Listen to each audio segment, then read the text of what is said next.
Corsair 4000D has been around for quite a while now. It's a simple case with straight lines and it has that timeless look. Simple but attractive. This is the RGB version here, so let's go through the details and we shall see if it's still worthy in 2024 or 2025 now. Looking for affordable Windows or Office keys? Look no further, I got you covered. Head over to scdkey.com, pick your Windows edition, use my discount code LE25 to get a 25% on any Windows or Office products. Once you complete your order, after a few seconds you will receive your code. In Windows, go to Settings, there should be an Activate Windows prompt at the bottom. Click that, enter your code and wait for Windows to finish activation. To check the activation status, use the command prompt with the command slmgr.vbs/xpr and you should receive a notification that the machine is permanently activated. Once again, use code LE25 at scdkey.com. The case comes at 466 high, 453 in length and 230mm wide, so pretty much it's a mid-tower factor design. It's boxy, with straight edges everywhere, and I like it actually. The front mesh is perforated in a triangle shape, which is also present throughout the case interior, and there is only a Corsair logo in subtle grey color visible in the front. Removing the front panel is easy since it is held by pegs on the top and bottom. Once removed, you can see that it also has a mesh installed to protect it from dust. The mesh is also removable from the top and it is held by tabs in place in the bottom.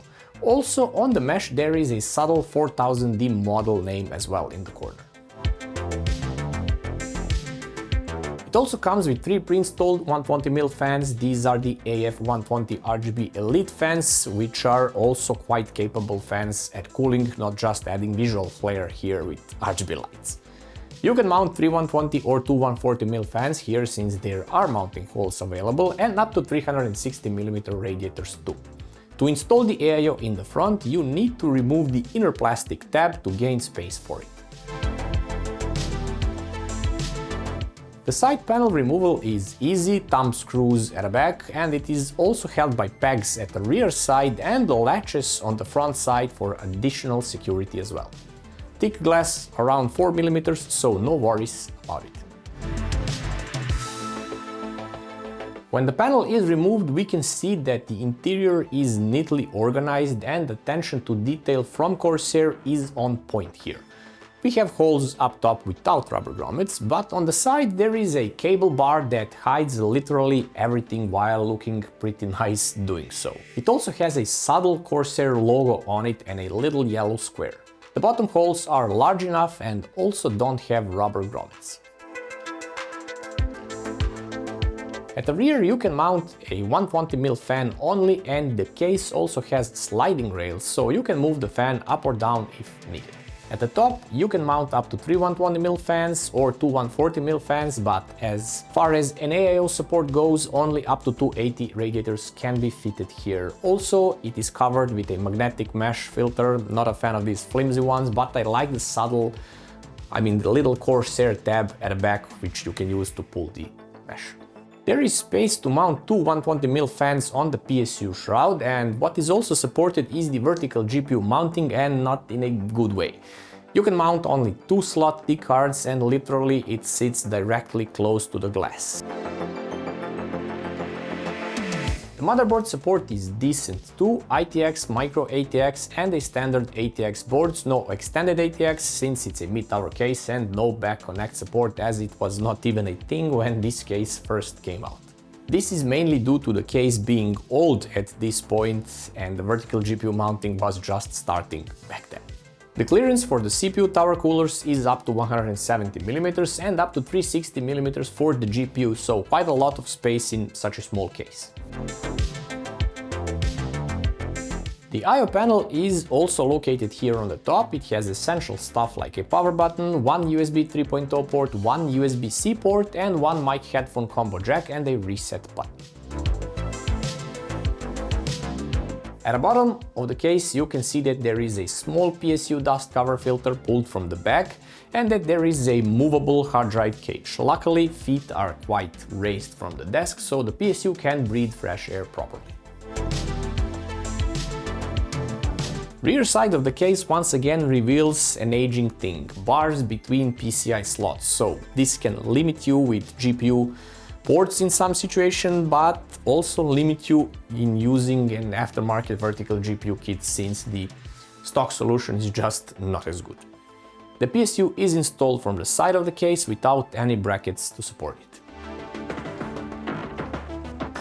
Okay, the back side is pretty much great for a mid-tower case. Thumb screws at the back and it pops off. Here we have two SSD caddies, plenty of Velcro straps, zip tie points and what seems to be fan and RGB hubs too.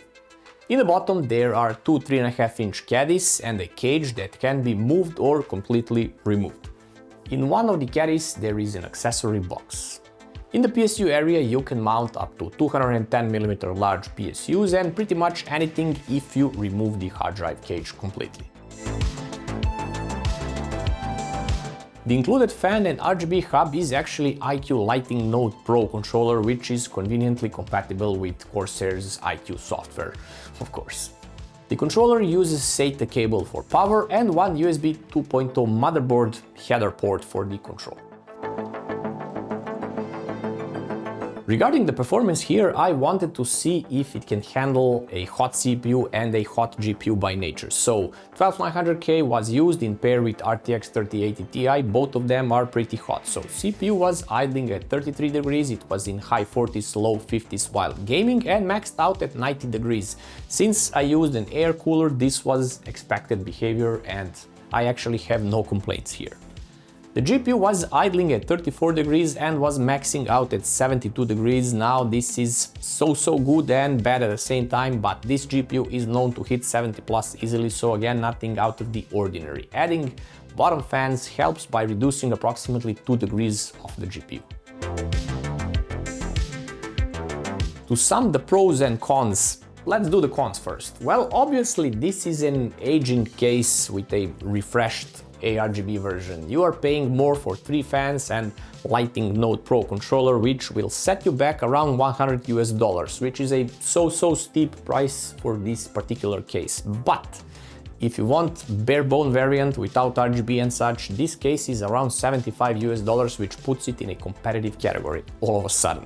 Another con is the vertical GPU support, which is practically not usable anymore in this case, as all the cards are larger nowadays and you can't use aftermarket vertical kits either, so if you want a vertically mounted GPU, skip this case. Lastly, you are limited for top AIO mounting. There is just this much space needed to fit a 360 radiator, just this much.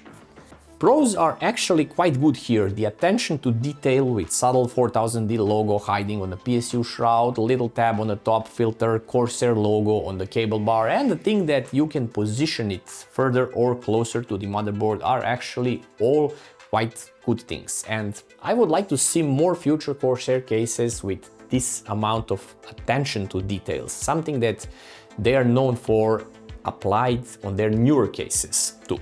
Build quality here is no exception either, thick, non-flexible metal, pretty much found at much pricier cases. And lastly, the performance is good here, nothing out of the ordinary, but it isn't lame either. So this brings us to the question, is this still a good and viable option in 2024 or 2025, considering it's the end of the year? Well, I would say, yeah, it is if you are building a mid-range PC, then consider this case as it offers a great balance of everything. I just hope that Corsair will make great cases again like this one. Guys, see you next year. As you can see, I moved to a new studio, bigger space, a little bit different than my previous one, and above all, we hit 25k subscribers together, so thank you guys for that. We got here together, and I thank you all for that. Have a great new year, and I'll see you in another video soon.